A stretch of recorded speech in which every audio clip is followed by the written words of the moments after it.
So welcome to week 3. This week is all about identifying and removing obstacles, those things that are stopping you from hitting your goal. By now, prioritizing everything you need to do each week and planning your day should be getting much easier. And after last week, you should be much clearer on why you want to hit your goal, and you should have surrounded yourself with positive inspiration. This should make it easier to focus on the action that you need to take each day to be able to get to your goal. And after 2 weeks of doing this, you should also be very aware of all the things that come up each day that stop you from taking action that gets you to your goal, which is what we're going to talk about this week. So from anything that stops you from hitting your goal, I'm going to refer to as an obstacle. So examples of some obstacles in my life is tiredness. When I feel tired, I don't want to take action towards hitting my goal. If I feel sick, last week I had a headache, that makes it very difficult for me to work out, and I become a big giant whiny baby. You may, if I'm feeling overwhelmed by work projects, if I have an unproductive day, if I'm not seeing progress, all of those things become obstacles to me taking the action that I need to hit my goal. So I want you to be able to look back over the last couple of weeks on those days when you didn't do what you planned, what happened? Or did some obstacle come up that stopped you even from making a plan? If you are still not making a plan for your day, even like the 3 things you need to get done written on a post-it note, that is a big obstacle. So I want you to go through and think back over the last few weeks and list everything on your worksheet that stopped you from hitting your goal. And I want you to leave a little space underneath because we're going to come back and dig a little bit deeper into those obstacles. So pause this video and write down everything that stopped you from hitting your goal in the last couple of weeks. So now that your list is complete, I want you to go back to each of those obstacles and decide 5 actions that you could take in the future if that obstacle comes up again, that would stop the obstacle from happening again or maybe lessen its impact. So for example, if you had all your food planned out and suddenly your kids practice, like a sports practice or something else ran long, or maybe you had to stay at work late, and instead of sticking to your meal plan, you ended up picking up pizza or junk food instead of cooking something healthy. So some solutions could be to anticipate that you might have to work late, or the kids' practice might run late, and put something in the slow cooker before you leave.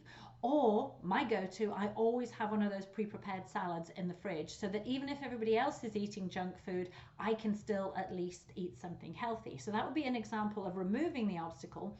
But if you wanted to lessen its impact, when you've got that junk food in front of you, you could drink a giant glass of water before you start eating so that you'll eat less of the junk food.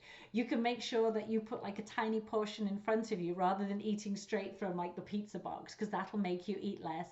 And then as soon as everybody's eaten, put any leftovers away. So again, it stops you from eating too much. So that would be a good example of things that you could do to overcome, getting off meal plan. It could have been that your obstacle was that you had a fun weekend full of family activities. So I know Thanksgiving is coming up I'm recording this on Wednesday. So I'm anticipating that this weekend's going to be very busy for me and also everybody who's in America. So if you struggle to make a plan because of fun activities, if you haven't made your list of priorities for the week, and then you wake up on Monday and it's chaos and it's crazy, and then you struggle to get back on track planning for the rest of the week. This is going to happen at Christmas as well. So your solution could be to come up with your list of priorities on Friday instead of Sunday, or maybe even Thursday night. And you could plan your week maybe coming back in the car from wherever you've been, obviously provided you're not driving. My husband always drives, so I do a lot of planning in the car. Or you could get up 15 minutes earlier on Monday morning and write your list of priorities and plan your week then. That would remove the obstacle of not having a plan for the week. But if you just wanted to lessen the impact, instead of saying, well, my whole week is gone, I have no priorities, I can't plan my week, everything's just gone to pieces, you could say, okay, so I didn't plan the weekend, Monday was crazy, and then on Monday night you could sit down and plan the rest of your week. So at least only one day was crazy. So whatever the obstacle is, when you use that objective, logical part of your brain, you know that there are many things that you could have done differently when an obstacle came up. But in the moment, your primitive brain is always going to take the easy option because that's what it does. So if you think you've written down all of the obstacles that you've come across or that have come up in the last couple of weeks, I now want you to go back and the actions that you could have taken to remove those obstacles or at least lessen their impact. I want you to go back over the list and ask these following 4 questions. How would you remove that obstacle if your life depended on it? How would you remove that obstacle if time and money and ability wasn't an issue? And what would someone who has already hit your goal do to remove that obstacle? So, if you didn't stick to your workout schedule, what would Mark Wahlberg have done differently? Because Mark Wahlberg is someone who apparently gets up at 3 a.m. every morning to work out. If you have, what would Marie Kondo have done to get your garage tidied up? So think about someone who has achieved your goal. What would they do to remove the obstacles that you've encountered over the last couple of weeks? And then one of my favorite things that ties into identity, which is what we talked about last week, when you imagine yourself in a year's time or 2 years' time as someone who has already achieved your goal, you're thinner, you're more organized, your garage is clean, you've finished your basement project, what would you do? What would your future self do to be able to remove that obstacle? So for me, when I'm 15 pounds lighter, when I'm at my perfect weight, I would never eat junk food. Or maybe I'd have 2 or 3 bites of junk food, and then I would eat my healthy, pre-planned meal. So these are the questions that I ask myself in every situation. How would you remove the obstacle if your life depended on it? What would you do if time, money, and ability wasn't an issue? What would someone who's already achieved your goal do? And what would your future self who's hit your goal, what would they do? So now you've got some solutions. I want you to look at next week. Where are those obstacles going to come up again? Life is just a series of obstacles. And if you look at your life objectively, you'll see that pretty much, you come up across the same obstacles every single week. Kids issues, work issues, time issues, planning issues. It's the same things you deal with in slightly different situations. So the first question you need to ask yourself when you look at everything that's coming up, can you avoid putting yourself in a situation that is going to derail your goals? So for example, I order all my groceries online because if I know if I go into a grocery store, I'm going to buy all kinds of snacks, I'm going to pick up stuff that I don't need, and then it's going to be in the house tempting me.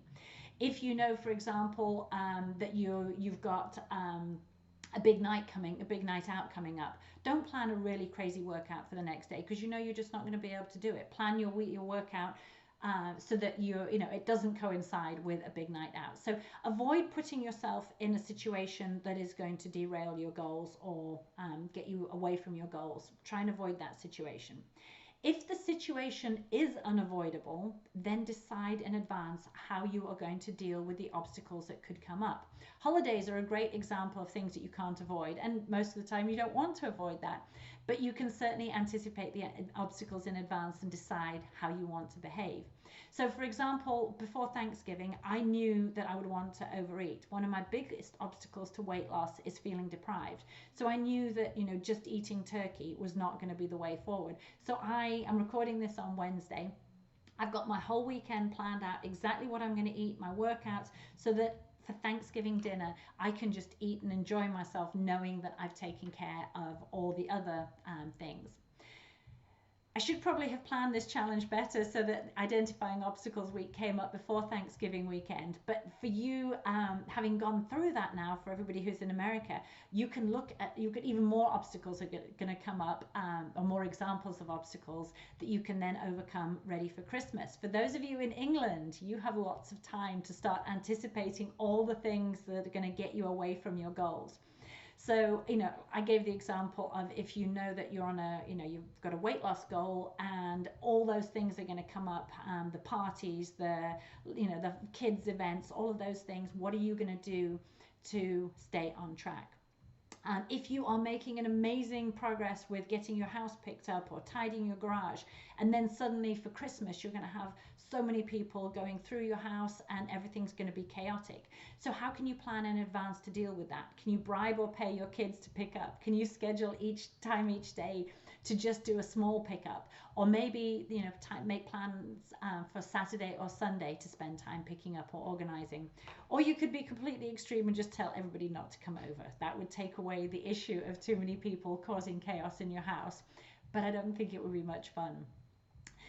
What I want you to take from this is you need to use that planning part of your brain to identify obstacles before they happen and then decide how you're going to overcome each obstacle. When you have that list of all the different things that come up and how you're going to overcome them, when you make your plan for the week, you decide in advance what you're going to do. And the more often you do this, it's going to be the easier it's going to become. And within a few weeks or a few months, you'll learn to plan for or react differently as soon as obstacles occur. Because if you think about it, life is just a series of obstacles sent to challenge us, and that gives us the opportunity to grow. If you don't plan your time, if you don't plan how you're going to respond to obstacles, your primitive brain is always going to do what's easy. And your habits and your routines are already completely ingrained into your brain, and you've conditioned your brain to respond in certain ways to certain situations just because you've done it so many times. But when you anticipate and when you plan for obstacles that are going to come up this week, if you don't plan for your obstacles and don't anticipate everything that's going to come up this week that could stop you from hitting your goal, you're just going to keep taking the same action over and over again. You know, you're going to drink wine when you're stressed, you're going to overeat when you're tired, you're going to sit on the couch and do nothing when you're overwhelmed, or you're just going to ignore all those things that you need to pick up because the task just seems too big. But the more times you plan for an obstacle and take a different, really positive action, the more likely you are to repeat that same positive action in the future. And that is what gets you closer to your goal. Whew, so that was a lot of information. But in summary, all I want you to do is look at all those things that have stopped you from hitting your goal or taking action towards hitting your goal in the last few weeks. I want you to list against each of those obstacles 5 things that you can do to stop them happening in the future, or at least lessen their impact. I then want you to ask yourself, how would you remove that obstacle if your life depended on it? What would you do if time, money, and ability wasn't an issue? What would someone who's already achieved your goal do to remove that obstacle? And how would you remove that obstacle if you had already hit your goal? If you were kind of like, you know, the you from 1 year's time or 2 years' time. When you've made that list and when you've thought how you would do things differently, I want you to look at everything that you have coming up this week and next week. Identify all those potential obstacles and then decide in advance what you're going to do to remove or lessen the impact of the obstacle. And then all you have to do when those obstacles arise is take the action that you planned. So it's no longer an obstacle, it's just another step that you take on that path towards hitting your goal. So that is kind of the high level superficial things you can do that allow you to hit your goal. If you're interested in digging a little bit deeper and learning about the emotional obstacles that are preventing you from hitting your goal, then click into the second video. If this is more than enough for you this week, then just keep figuring out how you can remove obstacles and make the best plan that you can for this week. And I will maybe see you in the next video, or maybe I'll see you next week.